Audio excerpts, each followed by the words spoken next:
Hey, JJ, how you doing? Hey, great. How you guys doing? Hey, I heard we're talking about the Pittsburgh Steelers here as we wrap up, and obviously you have a tie to it.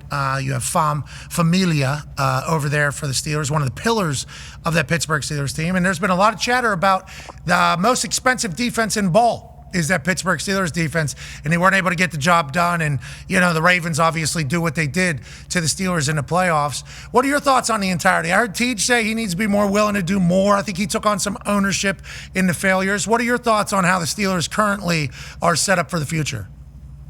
Yeah, I don't think there's any denying what happened at the end of the season. You lose 5 in a row while your direct division opponent goes on and wins 5 in a row and is headed looking like an absolute wagon headed into the next round of the playoffs. And very, very tough scene the other night. Obviously, defense giving up that many yards, offense not really being able to move the ball. It's a tough situation, man. It's like everybody said. Everybody's kind of talked through it all already in the good enough but not good enough scenario, which puts you in a very difficult place. And that's just kind of where they are right now. And it's finding a way to break through that, finding a way to take that next step, figuring out why it's some of those end of the season, first round of the playoff failures, and what has created that. Is it something with the systems? Is it something with the way they do things, with the end of the year? What is it? I think that's the answers everybody inside and outside of that building is trying to find at the moment. How long is TJ locked down for there with the Steelers? 3 more years? No, he's got 1 year left on his deal, so it's... oh, shit. Contract year for Teej next year? Yeah, he looks like a Vrabel. No, it's that kind of work. There's only one left, so...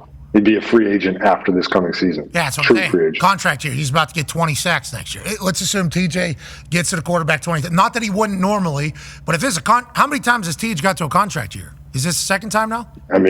You ever go into the last year of a contract? I don't know many people that are going into the last year of a contract like that. I got franchise tagged after my contract was over, but I did get a deal done before. You're saying he'll get extended. Okay, Tone, are you sure? There's a lot of problems. There's going to be changes at all levels, they said. Who's going to be making the change from Hammer, Don? Teej is not one of those problems and does not need to do anything. He will get extended because he's a Steeler for life. How much you paying him, Tone? As much as he wants. Remember, he kicked down the door to get the deal done last time. He was kind of sick of the meddling and the agent. I don't know. I do think he knows, like he said, like he talked about, I do think that he knows that there can be some moving around. There can be some ways to get some of these chips, some of these double teams. There's things that can be done here to try and minimize that, because it's very clear that there is heavy keying on exactly where he's going to be and just throwing a significant number of bodies at him and putting obstacles in the way. So moving around certainly does help that, and I think it's something that he just recently said that he's more open to in the future and is going to work on. Okay, can't wait to see what he ends up and what he adds to his bag. We got over the right side, maybe up the gut a little bit too. Ooh. Maybe a little bit, because JJ, you used to move a lot. You used to move around. Now, granted, you are, Teej is a monster. We understand that, but you are an actual giant of a big. So you could play tackle on defensive line at your size if you had a couple more burgers. How tall are you? 6'6". How heavy? 290 was when I was playing. 280 now. Jeez. You gotta take on this guy. Look, you gotta take on this guy. Look at this human. This human had yeah. Come on inside, JJ. Come on inside. Yeah. He had leverage at all times. Okay. Low man wins. Ain't that right? That's always right. Short arms win. Not always. Simplest fact in football, easiest one that everybody forgets. Low man wins, baby. That's right. Low man wins. Yeah, unless you're 6'6", 290, and low man could just get kind of dumped. One of those things. Let's talk about the teams that are doing that. You talked about the Ravens rattling off a bunch of wins at the end of the season. They had 3 games in 11 days, won them all, and then they continue to kind of dominate on the offensive side of the ball while their defense figures it all out. They're taking on the Buffalo Bills this weekend. Josh Allen, Lamar Jackson, MVP versus MVP runner-up. First team All-Pro versus second team All-Pro. This is a dream matchup, especially this particular season. Josh Allen coming in the year loses a lot of known names on his team, still able to lead his squad into a beautiful place at home playoff games and everything like that. Lamar Jackson is actually playing the best ball that he's ever played in this Monken offense. He's spinning it. He's running again. ESPN because his mom told him he needs to do that. Both these guys, high level football. This is a dream matchup on CBS Sunday at 6:30. Jage, what are your thoughts on the Buffalo Bills? Because you've already kind of talked about the Ravens. And what does this matchup come down to in your eyes? I mean, this is obviously an unbelievable game. Can't wait to watch it. No idea what's going to happen, but they're just two phenomenal teams, the two top MVP candidates. Like, it's going to be, I'm hoping that it's everything that we all think it could turn out to be, because it has a chance to be one of those epic all-timer games. It's so hard to look at it and try and break it down here, because you have the Ravens who, in my opinion, even from the very beginning of the year, they lost 5 games, but like from the beginning of the year, when you have Derrick Henry and Lamar Jackson in the same backfield, that puts teams in such a bind for how you're going to stop that and what you're going to do. And then you go on the flip side and you have the Bills, who have Josh Allen, who can do absolutely anything. And I'm with you. Before the season, I was one of those people that said, I don't know how they replace some of these pieces. I don't know how this is kind of one of those rebuilding years. And all they did was go out there and just dominate and crush people and easily move on to the next round. So this is two Titans going at it. You have to find a way to stop the Lamar Derrick Henry. Like, you have to find a way. Clearly, the Steelers did not have the proper plan for the zone read and for everything that they were doing with that. So the Bills have to find a way to slow that combination down. But then the problem is you put the ball in Lamar's hands in the air, and he's been doing it through the air as well. So that's why, as a defensive player, man, it is such a bitch to play against that offense, because it's so hard. And Josh Allen's also doing everything on the other side. It's not fun to be a defensive player against either of these guys. Well, especially now, this late in the season, obviously this point of the playoffs, it's only going to be the great teams remaining. And we had a reaction. We reiterate this fact because we don't get everything right. But when we do, I think we should take a victory lap. When Derrick Henry signed to the Baltimore Ravens, this particular program was like, that's not fair. That feels like that's not a fair thing, especially with Ricard being there, right? And then Mark Andrews and Likely. And then you got Lamar Jackson, who's the fast player on the field. He said he was striding at 21 miles an hour. It's like, that's a lot of power and a lot of explosion all in one. Shout out to Monken, taking advantage of the entirety. And I think Lamar has found his... Oh, yeah. I think it's right here. I think it's a little three-quarter. I think that is his motion. Just like Matthew Stafford, very similar motion. I think it took him some time to figure that out. He can put the ball in a keyhole right now. And that is the difference between Lamar this year versus Lamar in the past. Lamar has always been able to throw the ball like good. Like, he's always been a good thrower, an NFL quarterback. Probably like 12 to 20 arm-wise. 12 to 20 arm-wise, always has been. But his legs, number one. So you take 12 and number one together, you got an elite quarterback that's going to win multiple MVPs. Now he's like top 5 thrower and still number 1 runner. It's like, this guy, his confidence level's through the roof. They're putting a lot of mic'd up stuff out because they're on Hard Knocks, obviously, AFC North, the Ravens. It'll continue for however long they are. We'll talk to Keith Koshro of NFL Films here in about an hour and a half about that. But like this, the looseness in the confidence in which Lamar is playing right now, he feels like he can do anything, and he can. And the way the team is set up, they're the real deal, brother. And then Josh is the same exact thing, it feels like, with Buffalo.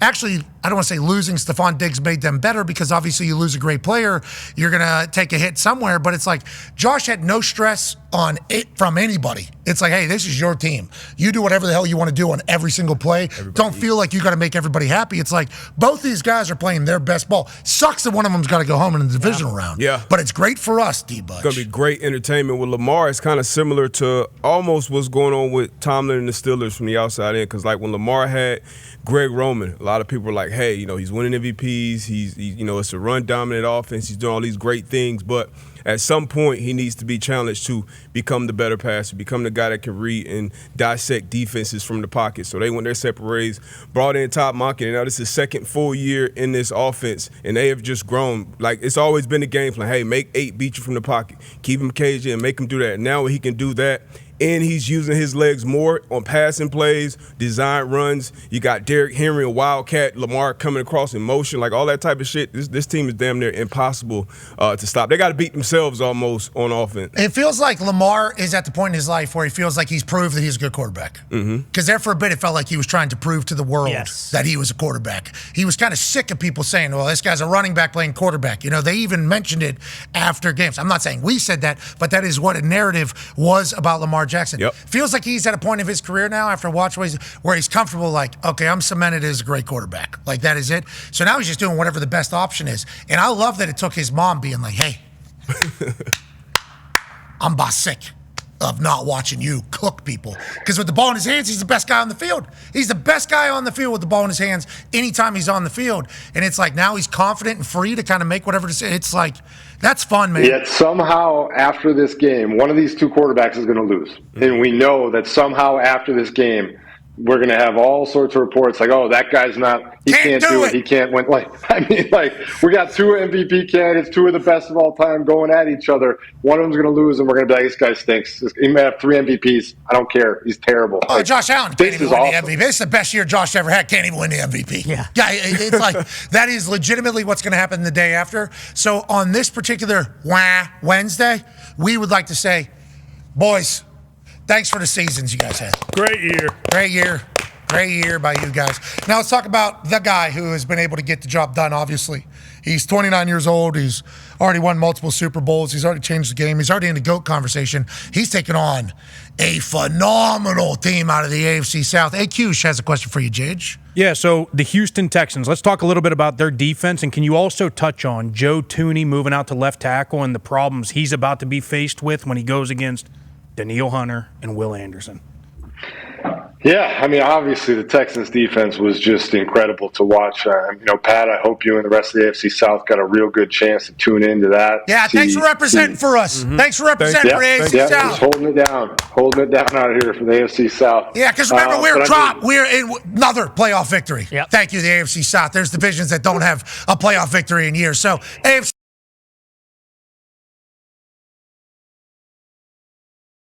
divisional to winning the AFC South wasn't an easy division. Trevor Lawrence, everybody's talking about this guy. Can he make it or not? He plays in the AFC South. Okay, the kitchen is hot in the AFC South. Will Levis, this guy's he plays in the AFC South. Hold on. Anthony Richardson, this guy's tapping on the game. Yeah, you know why? It's AFC South football. Yeah, hard hit. Okay, that is what AFC South football is. So we were watching along. Thank you for representing the division, right? Isn't that what we were saying? Damn right. Yeah, you're right. I'm afraid we're kind of becoming like one of those shitty SEC teams who just Vandy. Yeah, we are not Vandy. Boom. We got the old Vandy. Okay. You know, we might be. Oh yeah, AFC South. AFC South is the SEC though. Whenever we talk about, thank you. So that is accurate with what you're saying. It's like Rutgers. Yeah, no teams in the title game. I was going to say SEC's not the top dog anymore. I was about to say, yeah. It's Big Ten country. You know Big that. Ten. Big Ten country, years. big dog. Yeah, you're Big right. Ten country. Yeah, you're damn right. North. Exactly. That's why I'm wearing this camo. Bingo. Yeah, because I'm out here, hunting. I got an orange hat I was going to wear so the deer, they can't see it because they're colorblind as shit, but the other people won't shoot me because they see a floating head bouncing through. They're like, oh, we got a goon or a goblin. Nothing. Boom, shoot me. But I got an orange hat I'll put on. You're right, for the North. You're saying we're Rutgers? Rutgers. Kind of like the MAC almost. Maryland. Yeah. No, we Toledo. are in the same division. That's the conference. That's the whole thing. We're not in a different conference. Oh, I thought you guys were like UMass moving on up to the Big Ten. UMass? Yeah. I'm about done with this. Yeah. That's a mass hole. And what's the student section up there at UMass? Zoomass. The zoo, yeah. Yeah, Zoomass. And maybe we do got good vibes in the AFC. Nonetheless, the AFC South is Big Ten football. Okay. And that's just fact of the matter. That's it. And all 4 teams can get the job done. At the moment, though, Houston's That's not true. Houston's doing it for us. Houston's doing it. Hey, shout out to you. AFC South's going to Berlin. Wait till you get your eyes on the Colts over there. Guten Tag. That was announced this morning. Stay over there. They're taking a. Berlin Colts. All right, anyways, Jage, let's get back. This Houston Yeah, Texans let's is get fun to back. watch. Let's pop back. So anyway, Thank you. So the beginning of the game, for me, was awesome. I think everybody watching hated it because it was pure defense. But for me, seeing Danielle Hunter, Will Anderson Jr., Khalil Mack, Joey Bosa, seeing these guys tee off was great. Also slightly worrisome because didn't know if any points were going to be scored whatsoever in this game, and it wasn't looking good. Then clearly the turning point of the game was the fumbled snap. CJ turns it into a long pass, and then he scrambles on the next one, takes us down, and that turned out to be the momentum changer. Clearly, almost like a light went on in his head, like, oh yeah, I am one of the best players in the world. I'm going to go over here and take over. But this Texans defense, I think we give a ton of credit to the edge rushers, and rightfully so. I think there's so many other guys that also contribute to the two corners are lockdowns. I mean, you got Lasser and Stingley who are absolute lockdowns. You got the backers who are playing good. You have the guys inside, Danico Autry, Mario Edwards, some of these guys. Like, this defense is a legitimate Super Bowl caliber defense. It's a matter of if we can put it all together and keep it all together. And obviously, we all understand the monumental task at hand going into Kansas City up against Patrick Mahomes and the 3-time champ.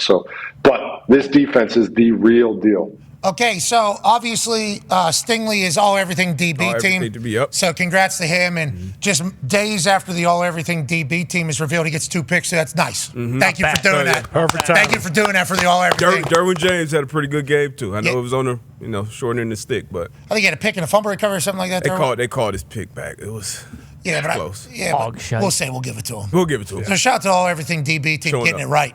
Getting it right. Well, no matter how much there was bitching and moaning from other teams in the middle of the segment. As we're debuting it, somebody was just ridiculous. Wah. Yeah. It's not the all-everything tissue team, pal. Yeah, got Stingley right. I wonder how that other corner did. Yeah, that guy for the Broncos, the Bills really went at him. How do you do, they? Bush? Hey, everyone has their day, all right? Yeah. Still might win a defensive player of the year. Gonzo had a great Sunday last week. By the way. I bet he did. He was getting ready for Vrabel football. Played his ass off. Jage, his second part of his question from AQ there was Tooney moving out to tackle. Tooney puts a left up. Like, that's an awesome move for the team.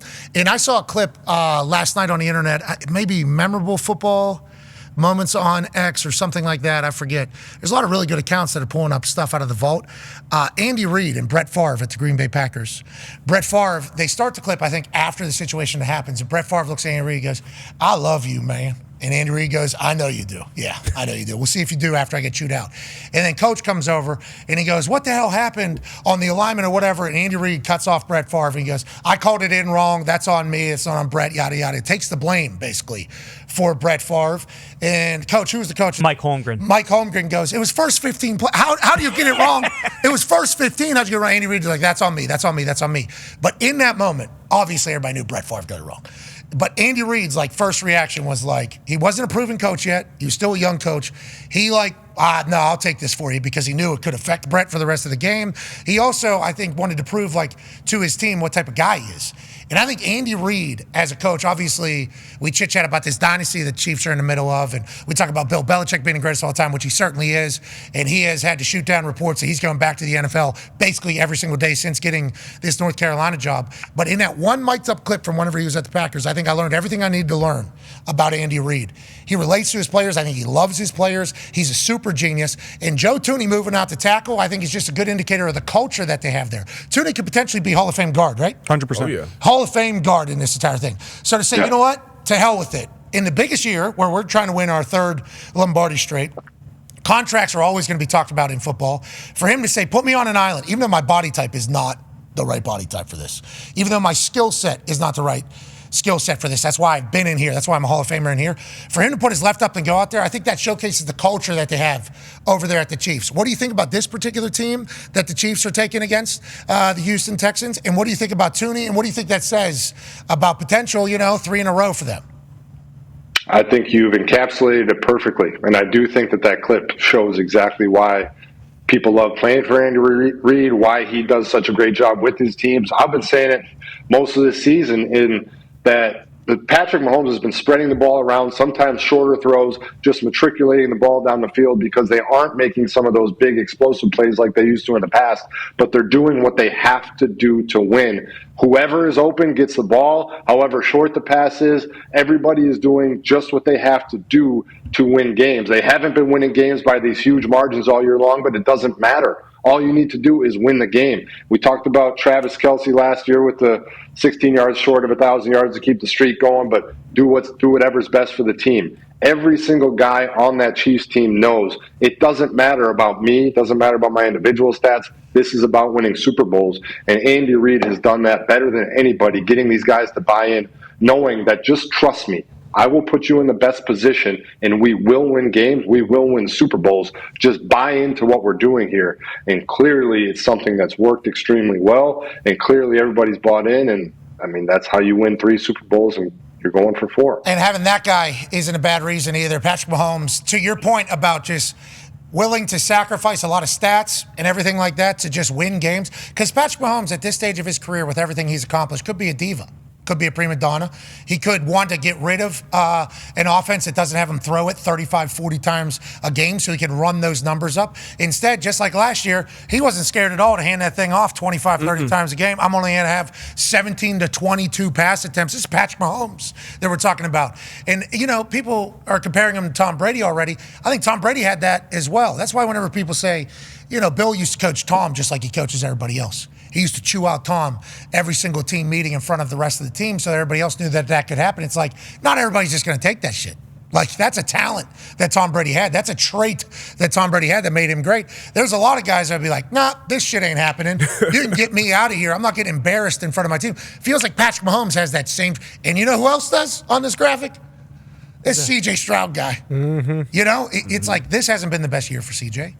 I think he would admit that. I think he would acknowledge that. A lot of injuries. But then Nico Collins gets back on the field. And it's like CJ probably feels a reinvigoration of like hope and optimism. And those two are lethal. Those two are an absolute problem. That's why whenever they bring in Stephon Diggs, they're like, wait a second.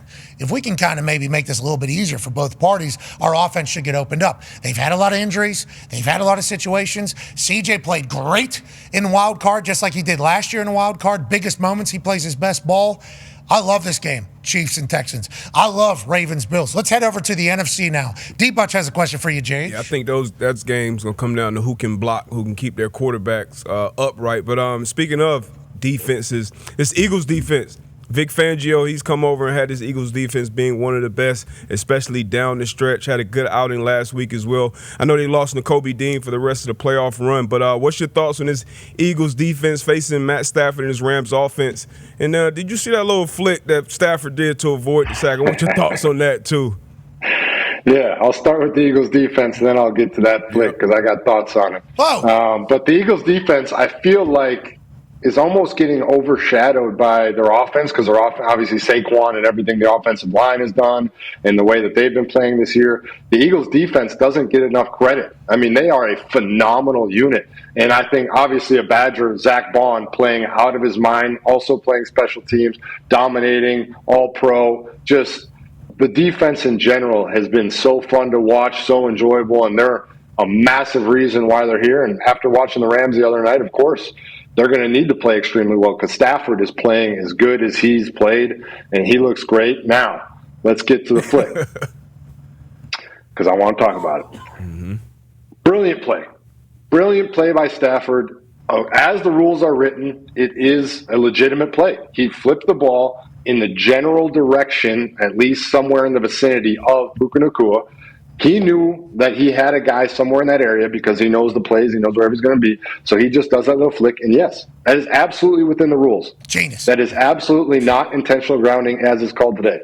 Now, besides a spike, has there ever been a ball that was more intentionally headed for the ground than that ball? He tried. He's a no-look guy. Trying to make a play. Yeah, he's filthy. I agree, but think about you're doing everything that you possibly can as a pass rusher. You finally get back there. You go to get a sack. You got him all wrapped up. Can't hit him in the head. Can't hit him in the knees. Can't hit him low. Can't hit him high. Got to hit him perfectly. Roll off of him when you hit the ground. And then all he has to do is that, and you don't get your sack, everything that you worked for. That's a heady play. I don't know how Sorry you about could it. change the rule. Welcome to the NFL. Welcome to the NFL, Jay. I don't know how you would change the rule. I don't know how you could possibly, make this a rule. But, man, that sucks ass as a pass rusher. There's not always going to be somebody in the vicinity, and they're not going to be able to do that. But Matthew Stafford knowing that, and I think they would say Kyron Williams was in the vicinity too if Puka was not there because Puka and Kyron run into each other. So they're actually in a similar position there. But Matthew Stafford just being dialed in that much. It's incredible. Imagine if he completed that. So Could you think? So Bill was on the Manning-cast when this happened, and Eli Peyton, they both saw it. They fumble, got to be a fumble. And Bill's like, nope, incomplete. It's going to be an incomplete pass. And then once they called it incomplete, Bill was like, come on, it's an offensive league. It's no rules are meant to help defenders, but this was crazy. And like you said, genius for knowing the rules because as soon as he got up, he was like, nah, that would be picked up. It's a pass. How about, also, the Bill said, was it Bill or Lombardi? I forget who it was. They said they'll never say something's uncatchable in the NFL because of how athletic the wide receivers are. So, like, even if it's an overthrow by like 10 yards, you're very rarely going to hear an NFL ref say that was uncatchable, because we've seen shit happen in the NFL where somebody somehow and then comes down and lands it. So the NFL is never going to say, I feel like in the same thing there. You don't think Matthew Stafford was trying to, you don't think the talent of you don't think the legend that is Matthew Stafford was trying to complete that? What if he does complete that? Exactly. You defensive. Puka catches everything. Yeah, he was so disoriented. Bernard. Yeah, I didn't want to say Greenard there. Man, that would have been so disrespectful. I apologize. He's trying to DDT him. Yeah. He was like discombobulated. Maybe he's trying to punch him in the back of the head. There's a little, he's not a dirty player. But you get, he's a little discombobulated. Button back there. Unbelievable. So he's a boxer wobbling down at the ground. Mm-hmm. That's a lethal shot. Puka, there you are. Yeah, and he's trying to catch a Puka. He's trying.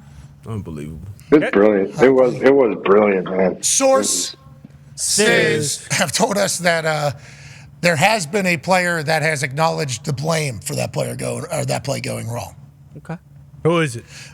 Well, it is.